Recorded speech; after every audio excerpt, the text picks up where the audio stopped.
The Regent's Reign, Chapter 21, Close to Magic.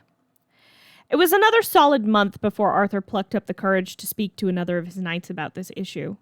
Gawain had made his position quite clear. Lancelot had been a little more vague, but still not against it. But Arthur did not know Percival's opinion at all. Come to think of it, though Ellion had been raised in Camelot, he'd been out in the wider world for several years now. Who was to say he held the same opinion as everyone here? Who was to say that everyone here held the same opinion? All he knew for certain was how his father felt about magic, and how Gawain felt. So when Percival came up on knight sentry duty, a loathed task that every knight had to do at some point, Arthur slipped out of his room and headed up to the tower where Percival was stationed. He nodded to Percival's watch partner, who bowed. "Sire," the guard said, bowing. "It's all right. John, isn't it? Lila's husband," he asked. John beamed. "That's right, sire. I'm honored that you know that." "I try to know the names of all the men who serve under me. I don't always succeed, but I try," Arthur said with a smile. "Take a couple of hours. See if whoever's manning the kitchen tonight is feeling generous," he said with a grin and a nod. John bowed again and left. Once the two of them were alone, Arthur leaned on the battlement beside Percival. "Couldn't sleep, sire?" Percival asked. "No. Would you like to talk about it?" "I have a question to ask you, and I'd like you to be perfectly honest with me," Arthur began. Percival raised an eyebrow at him, but said nothing.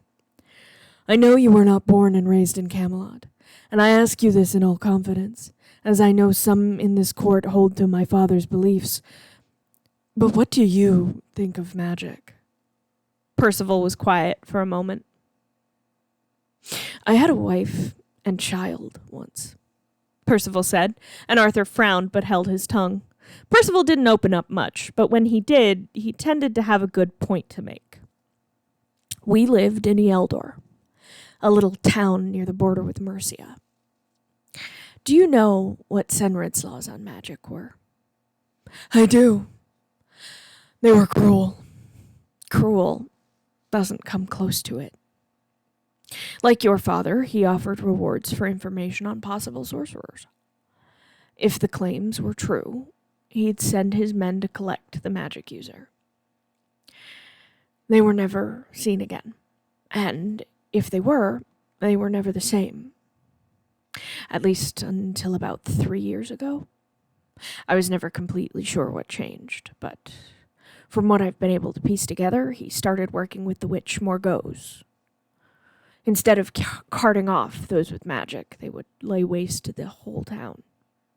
Percival paused again. Arthur was itching to ask questions, but he could not interrupt the quiet night now. "I know this because someone turned my wife in," Percival said, and Arthur felt his stomach drop.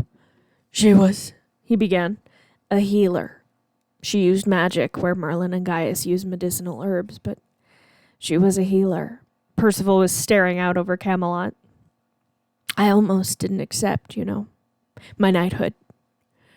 I was half convinced that Lancelot was crazy to want to come help you. But when I heard what you were facing, or rather who, I volunteered to go with him. And you proved me wrong.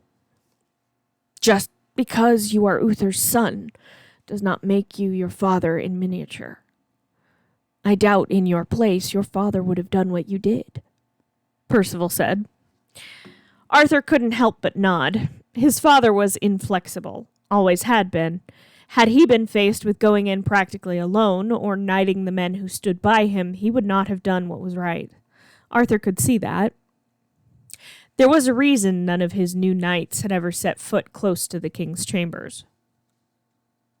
"You ask me my honest opinion on magic. I think magic is useful. I think magic can be beautiful. I think it can be dangerous. Anything can be dangerous if you misuse it, if you villainize it. The more you frighten people, the more dangerous they become, on either side." "What do you mean, on either side?" You frighten enough people, and they'll attack what you point them at. With or without proof, it's bad.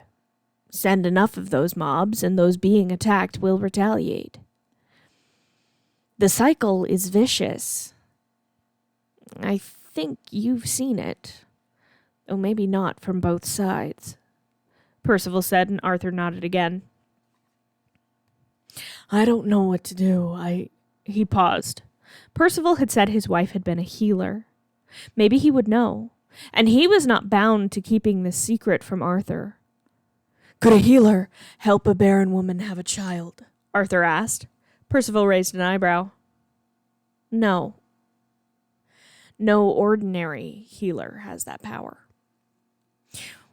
Every once in a while, we'd have a woman come begging to help her conceive, but it cannot be done without bargaining a life for a life. The price is too high for most, Percival said. Why? Arthur asked, not really realizing he'd spoken aloud. He wasn't really asking Percival the question. He was screaming inside.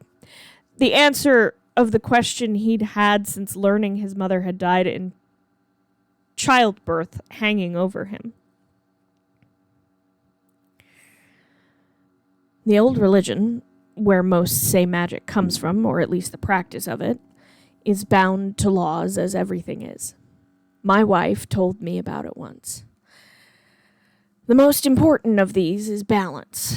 Nothing complex can be created without something else being destroyed.